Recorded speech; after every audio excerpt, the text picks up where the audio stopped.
नमस्कार, स्वागत है आप सभी को।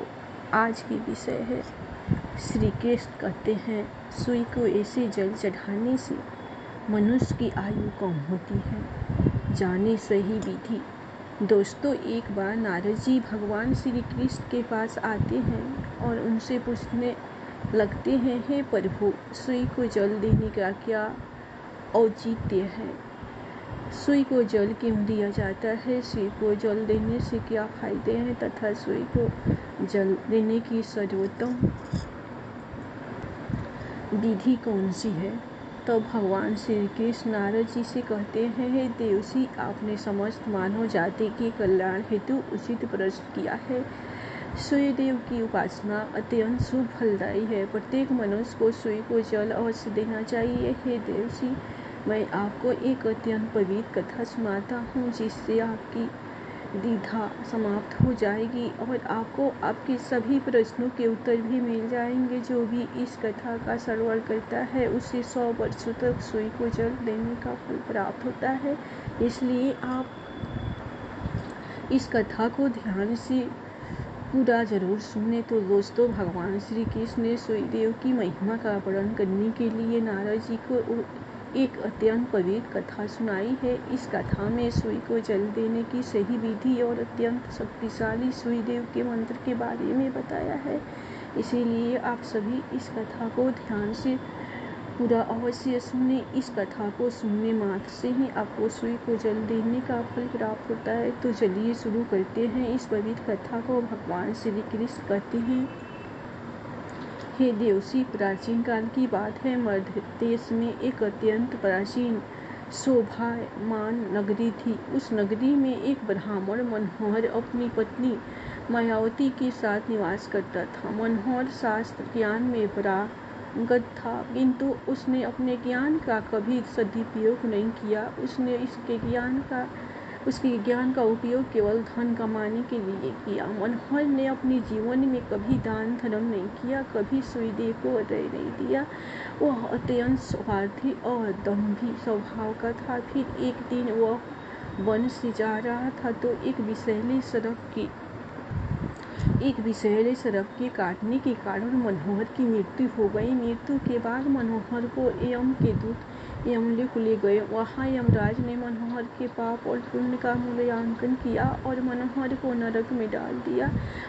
मनोहर अनेकों वर्षों तक नरक में सजा भुगतने लगा और फिर उसे प्रायश्चित करने के लिए फिर से मनुष्य जन्म की प्राप्ति हुई। उसका दूसरा जन्म एक गरीब शूद्र के घर पर हुआ। दूसरी जन्म में उसे अत्यंत दुख भोगने पड़े। उस शूद्र के बड़े होते ही उसके पिता ने उसका विवाह एक युवती से करा दिया और फिर वह उस युवती के साथ वन में ही झोपड़ी में रहने लगा। विवाह के बाद अनेकों वर्ष तक उस शूद्र को कोई संतान नहीं हुई। इसीलिए वह और भी अधिक दुखी रहने लगा। लेकिन इतने में ही उनके दुख समाप्त नहीं हुए। कुछ वर्षों के बाद देव योग से उनके शरीर में भयंकर कोढ़ का रोग उत्पन्न हुआ और वह भयंकर कोढ़ के रोग से पीड़ित हो गया।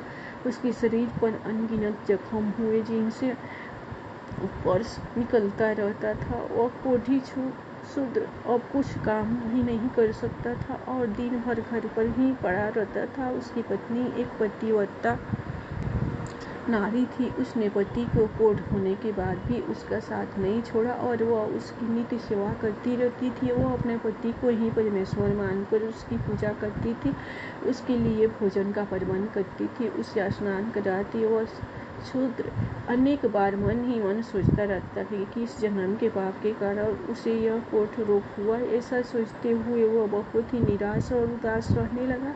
फिर एक दिन उसके द्वार पर एक साधु पधारे। उस कोढ़ी शूद्र की पत्नी ने उन साधु महात्मा की बड़ी सेवा की, जिससे प्रसन्न होकर उस साधु ने उस कोढ़ी की पत्नी को वर मांगने के लिए कहा। तो कोढ़ी की पत्नी ने कहा, हे महात्मा, मेरे लिए मेरे पति ही सर्वस्व है, वही मेरे स्वामी है। अतः आपसे विनती है कि मेरे पति का रोग दूर हो और उन्हें पहले की जैसा बना दे।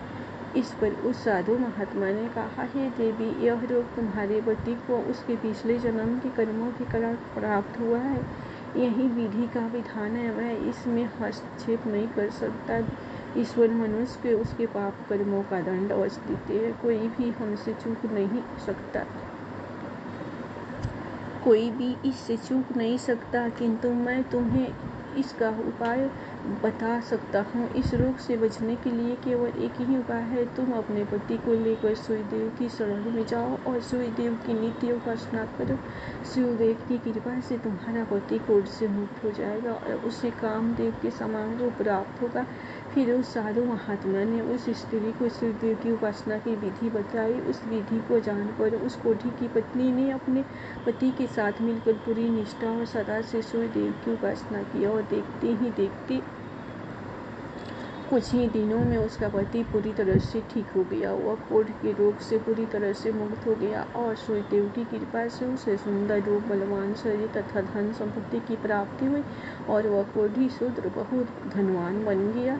हे नारद, और मैं तुम्हें सूर्यदेव को प्रसन्न करने की विधि और मंत्र के बारे में बताता हूँ, जिसे करने से मनुष्य के सभी रोग नष्ट होते हैं, उसे उत्तम स्वास्थ्य और सुख समृद्धि की प्राप्ति होती है। श्री कृष्ण कहते हैं, हे नारद, रोज सूर्यदेव को जल चढ़ाना एक ऐसा नियम है जो मनुष्य की जीवन में बहुत बड़ा बदलाव ला सकता है। सूर्य शक्ति इतनी अलौकिक है कि इसके बिना यह पूरी धरती तहस नहस हो सकती है। सूर्यदेव प्रकाश, सकारात्मकता, इंद्रिय संयम, ऊर्जा आदि के देवता है। सूर्यदेव को माथ जल चढ़ाने से सभी संकट दूर हो सकते हैं। संसार की हर परेशानी का हल सूर्यदेव के पास है।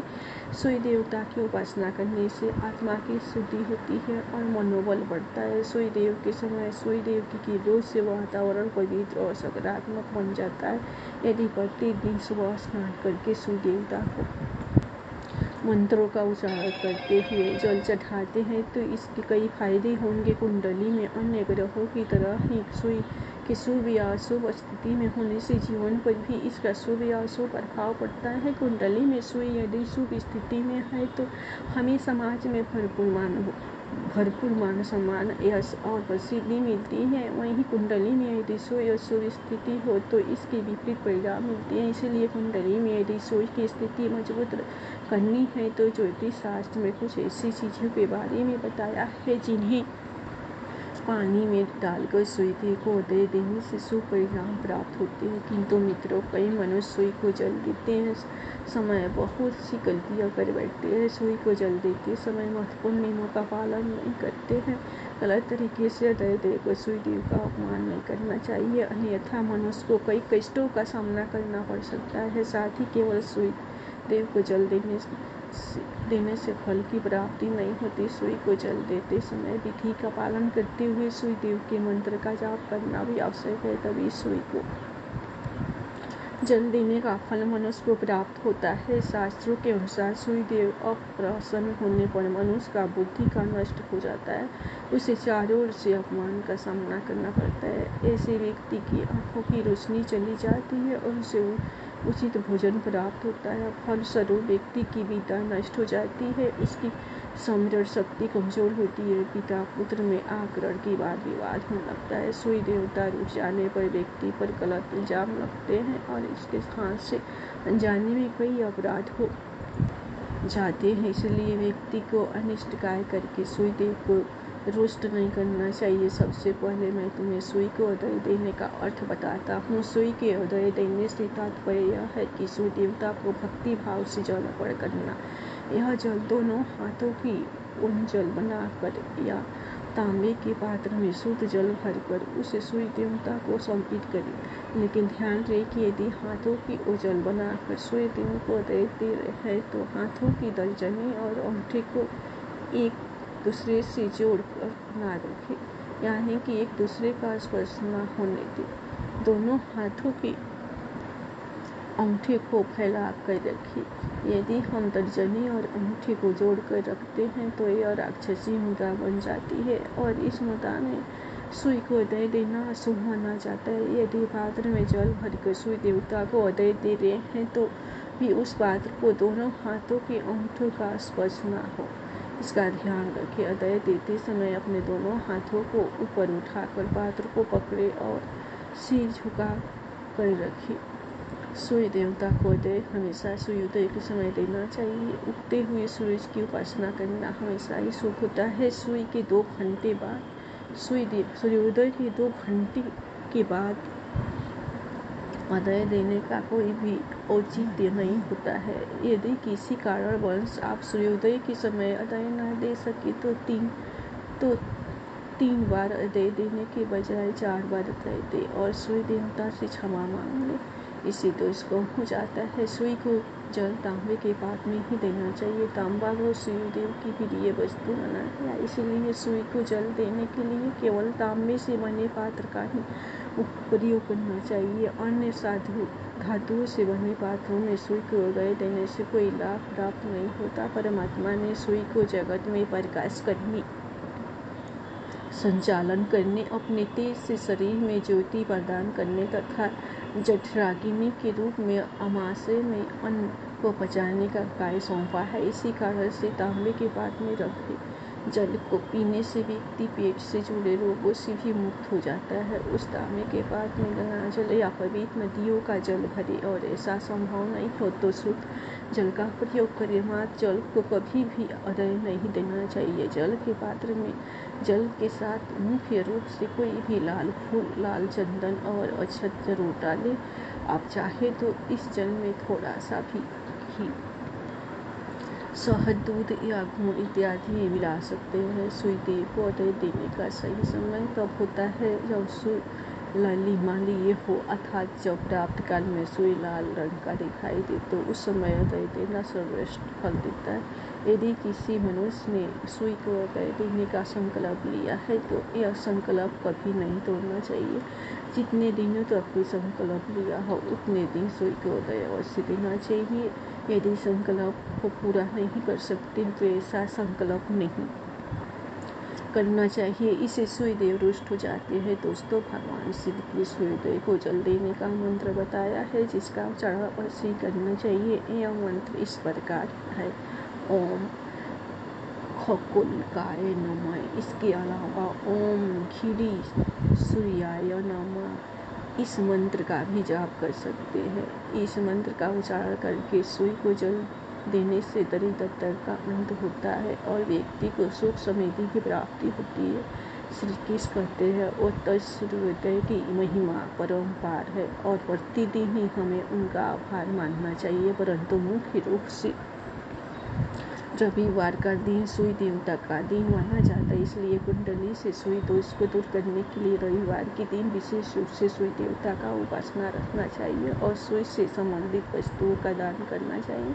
सूर्य देव को संबंधित वस्तुएं हैं तांबा, गेहूं, गुड़, चंदन और पीले रंग के वस्त्र आदि। इन वस्तुओं का रविवार के दिन दान करने से व्यक्ति के सभी दुखों का अंत होता है। यदि व्यक्ति बीमार है अथवा घर में सूतक है या उन्हें कोई समस्या है जिसके कारण वो सूर्य देवता को उदय नहीं दे पा रहे हैं तो इसके लिए शास्त्रों में मानस पूजा का प्रावधान किया गया है, अर्थात अपने मन में ही सूर्य देव को उदय दे सकते हैं। सूर्योदय पूर्व दिशा से होता है और यदि किसी कारणवश सूर्य देवता दिखाई नहीं दे रहे हैं तो उनका मन स्मरण करके पूर्व दिशा की ओर मुख करके उन्हें उदय दे सकते हैं, लेकिन कभी भी सूर्य को उदय देने का संकल्प ना छोड़े। तो दोस्तों, इस प्रकार से भगवान श्री कृष्ण ने सूर्यदेव को उदय देने की विधि, सूर्यदेव को उदय देने का मंत्र बताया है। मैं आशा करता हूँ कि यह कथा एवं जानकारी आपको अच्छी लगी होगी और यदि इस चैनल धार्मिक ज्ञान पर नए हैं तो चैनल को सब्सक्राइब करना ना भूलें, साथ ही वीडियो को लाइक एवं शेयर जरूर करें। धन्यवाद और प्रेम से बोलिए श्री जय श्री कृष्ण। राधे राधे।